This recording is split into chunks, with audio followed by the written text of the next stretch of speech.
Hello, true believers. My name is TB Skyen, and there will be no spoilers in this video. There will be no discussion of the plot, no discussion of anything that happens, no discussion of, like, who goes where, and if there's a fight about something. No. None of that will be in this video at all. I'm gonna talk about impressions of the movie entirely devoid of any contextual spoilers. Now, if you want to go in to see the movie completely blind without any preconception whatsoever, then yes, it is good. It is the movie it needs to be.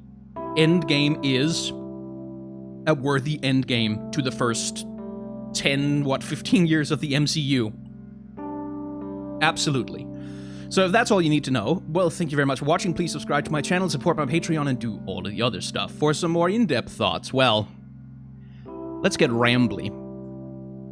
So, I was not bored for even 1 second of this. Like, I was never bored. Like, there's no wasted time in this film. There's no superfluous scenes. There's nothing in this movie that doesn't need to be in the movie for it to work. Like, and there's really, you could cut like 10, 15 seconds off something somewhere, but I could not, while I was watching the movie, see any point where, oh yeah, you could cut that and you could have made the movie a little shorter. No, this thing is 3 hours long and it needs to be, because it is full of stuff.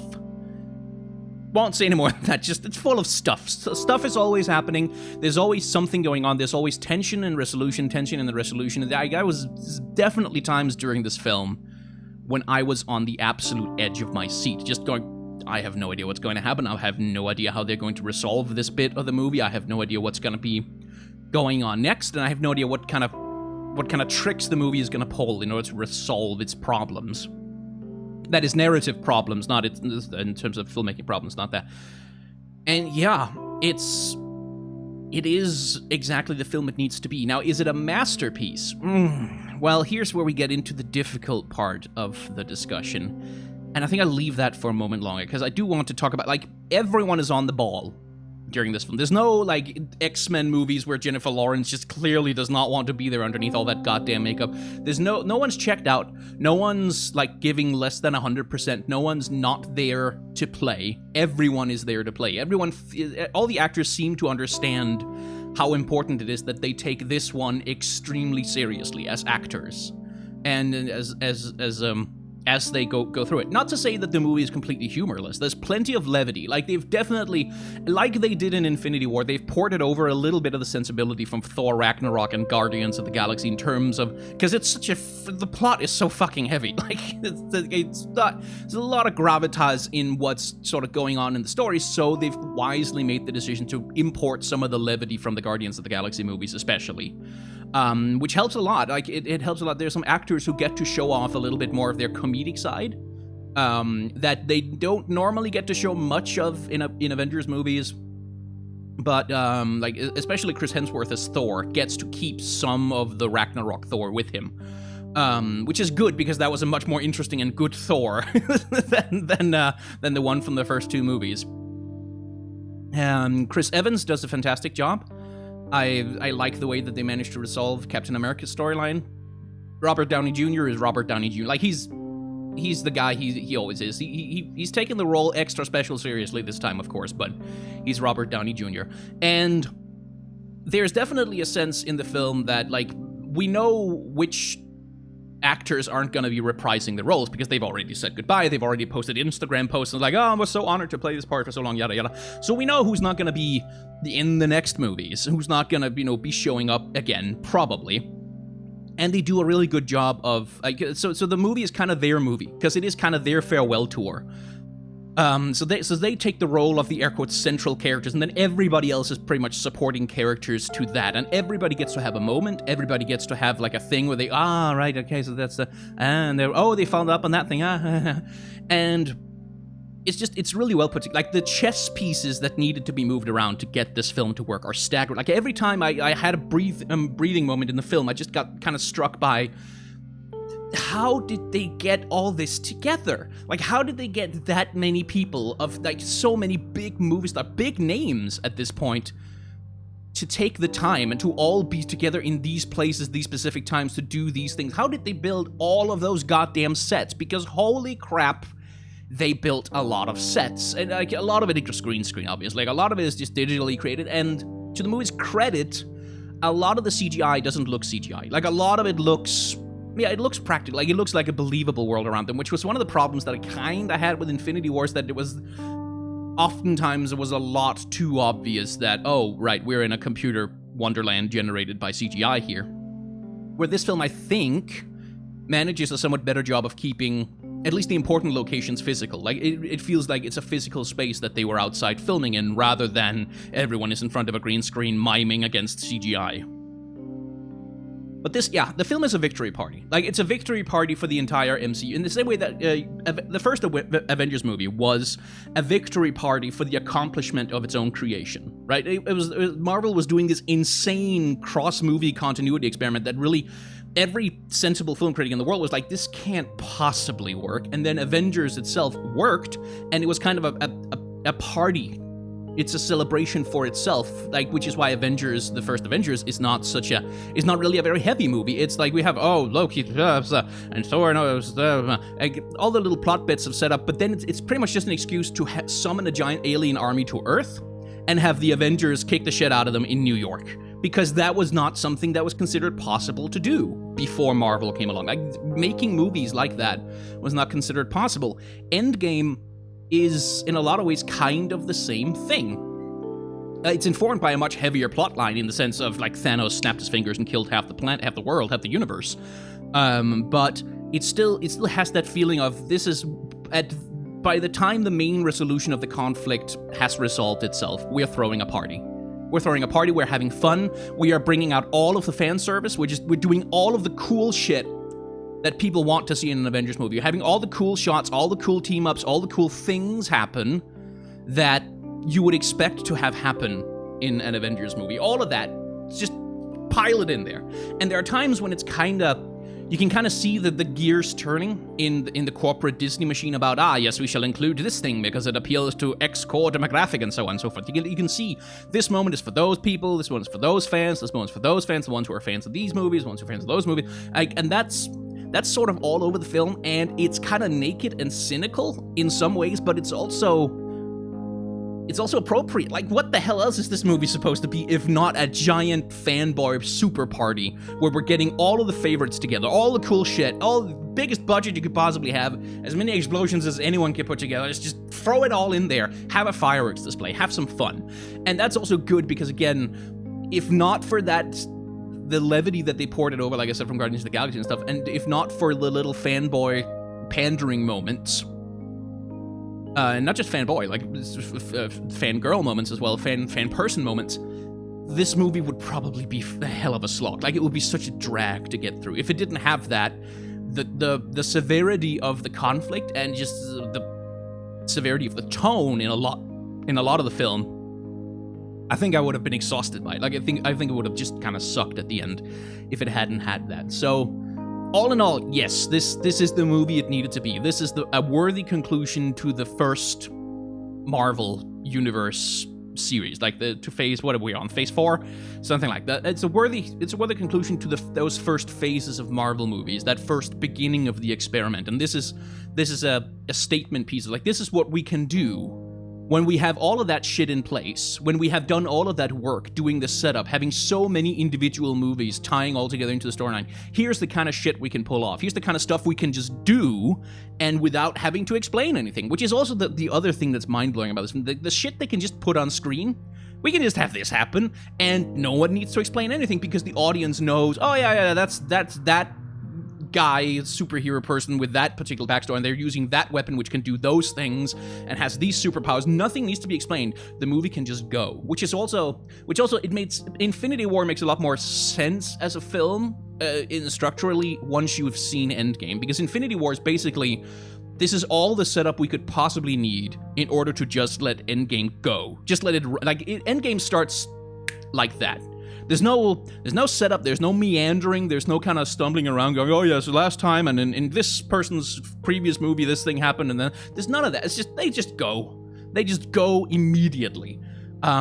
Which is really good, because I can see structurally where I think they probably considered having more of a, recap thing going on in Endgame. Like, I can see where structurally that would have fit in, but they cut it. Like, they just got rid of it because it wasn't necessary anymore. Infinity War was all the intro and setup this movie needed.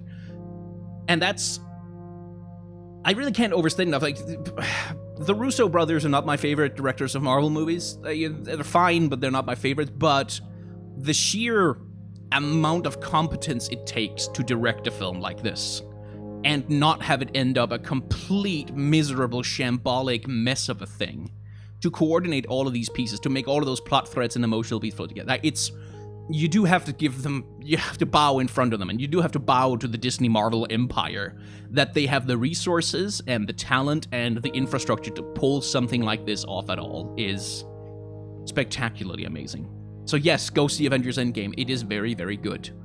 On the nitpicky side, because this is a channel where I do nitpick stuff made by people who are much more successful than me, there is I do feel like Marvel shot themselves a little bit in the foot with the hype machine, because I try not to get too influenced by hype. Like, I try not to go, oh my god, this is going to be so good, the best movie ever. I try not to go in with that mindset ever, because I can always be disappointed. But the hype did get to me. Like, the holy shit, how are they going to do that? I was sort of riled up for it. And because, again, this is the end of the first, era of the Marvel experiment, I was a little bit... There was an extent to which the movie could never, ever live up to my expectations. The movie could never be quite as good as I wanted it to be. And that is entirely unfair on my part, because, again, the accomplishment of just putting this thing together is so impossible that you kind of have to be in awe of it. But on the other hand, is also because the hype is so high, because this is the culmination of an absolutely astounding amount of Marvel history, and movie history for that matter, it's kind of impossible not to set your expectations a little too high, I think. And this is where we get back to the Russo brothers not being my favorite Marvel directors, because they are aggressively competent. Like, they're completely competent. There's never a moment where I look at a shot and go, ooh, that was not, ooh. There's never a moment where, like, oh, that action scene wasn't very well blocked, or, like, there's never a moment where, oh, those aesthetics are badly chosen. No, there's lots of good stuff going on there. It's just, there was never a wow moment for me from the directors. Like, there was never a moment where I was like, holy shit, I didn't know you could frame that like that. And that's where, like, I prefer our directors like James Gunn, and to a certain extent Joss Whedon, but maybe not so much anymore, because they take more artistic liberty with the films that they're making. Like, they try for something that's a little bit more out there. And I'm sure the Russo brothers weren't allowed to. Like, I'm sure they had Disney lawyers, like, standing behind them at all times, and executives ringing them down every single day on set saying, you're not trying anything too stupid, are you? This is a big thing. This has to make $1 billion, million, gajillion, jillion dollars, and if it doesn't make all that money, then you're fucking gonna send assassins after you. So, like, I don't blame them, but I do have a sense there were times where it's like they could have swung for the fences a little bit more. Like, they could have gone for the thing that you didn't see coming a little bit more. They could have gone for the, oh, holy shit thing, or just the moment that you weren't expecting. Which is what I have always liked about the Guardians of the Galaxy movies, is that they have those moments in the film that you just don't expect. Where you just, that kind of shot. Okay, that's interesting. Where you kind of have to sit up and take notice and go, oh, I need to reframe how I'm thinking about this film. That never happened here. And yeah, I mean, and that also ties into the stuff I talked about with the fan pandering, where it's like, there are times when it's like, yes, it is entirely appropriate for this movie to have naked fan pandering. Like, of course it is. It's supposed to have that. But again, it would have been nice if they tried to be a little bit more out there about it. Like, a little bit more, yeah, let's have this moment, but let's be sort of a little bit more clever about it. A little bit more, let's mix it up in an unexpected way kind of thing, instead of just having the moment. But again, how much of that is on the Russo brothers, and how much of that is on, the army of suits and executives and lawyers and, executive producers and God knows what else that was breathing down their neck every second of this production. So yeah, I mean, there's lots of stuff I could nitpick in here. Like, there's like one shot in the movie where I go to the Russo brothers and I'm like, was that really the best way to frame that? Like, was that really the best way to move the camera in that moment? There's one shot, and there's one in every movie. Like, but there's that one shot where it's like, ooh, that one was not well done. But that's mostly because of me. Like, it was framed in a way that I don't like, but it was not framed in a way that is bad. It was just me. And talking again about those fanboy moments, like, I'm torn on it because on the one hand, I resent that it is so nakedly cynical. Like, it's so obvious. Like, this is the moment that's supposed to pander to this set of fanboys. But on the other hand, when the moments came that were clearly pandering to me, to my enjoyment of the Marvel Universe, to the stuff that I like about the Marvel Universe, I was there and he's like, that's good. Like, I was taken by it, completely taken in by it. So, you know, it's not like you can see the gears moving, but it delivers such absolutely gorgeous poison, you know? But yeah. Anyway, that's Avengers Endgame. It's a film that's going to be talked about. It's interesting to remind yourself just how important this era is in movie history, like how unprecedented everything Marvel has done in the grand scope is. Even if their individual movies sometimes can be a little bit assembly line, even if their individual movies, like, I see people sort of slowly starting to get tired a little bit of the Marvel formula. And I'm hoping that with this, you know, ending to the first era of Marvel, that they're gonna take that time to go, okay, now we have defined one era of cinema, now we're gonna change the game up for the next one. Now we're gonna do something new. Now we're gonna flip the script on people and really mess with them. I hope they're not just gonna try and keep doing the same thing, which is what I'm worried about, because that's usually what Hollywood does. But yeah, in the grand scope, the accomplishment of the Marvel Cinematic Universe is just an absolutely astounding thing in film history. It's absolutely astounding. There's no other way to put it. So yeah, go see Avengers Endgame. Like, it's gonna make $100 billion no matter what anyone does, so you might as well go see it in the cinemas, because it is better on the cinema screens than it ever will be on Netflix. So yeah. If you enjoyed this video, of course, yada yada YouTube stuff, you can subscribe to the channel. That's very nice. If you want to actually see the videos and not just maybe see them, then you can hit the bell icon, because then YouTube will show them to you, theoretically. If you want to hit a like button down below the video, that's also helpful, because again, the number goes up and I get to do this for a job, and if they don't go up, then I just die, I guess. If you want to support the channel directly, then there is Patreon, if you want to do a recurrent, like a monthly subscription thing, $1, whatever you have, or you can do me a one-time tip in some of the tip jars down below. You can just go, hey, you made a video about a thing I like, that's good for you. And as I usually say, $1 that you contribute directly to a creator online is easily worth thousands of views. Like, thousands and thousands of page views, thousands of views on YouTube. It's easy to feel like $1 isn't much, but to content creators like me, it's a hell of a lot more than you can even possibly imagine. And whether it's me or it's someone else that you like online, do consider supporting content creators directly, because it is absolutely the best way for us to be able to do this stuff for a job, and to be able to put the time and energy into it that we want to put into it, instead of having to pander to the goddamn YouTube algorithm. If you haven't enjoyed this video, then there is a dislike button down below that you can click on. And I just came back from watching Infinity War, so I don't know if I can make up a story about the dislike button. Let's just say the dislike button's an Infinity Stone, and if you click on it, Thanos is gonna show up in your room and kill you. How about that? Thank you very much for watching.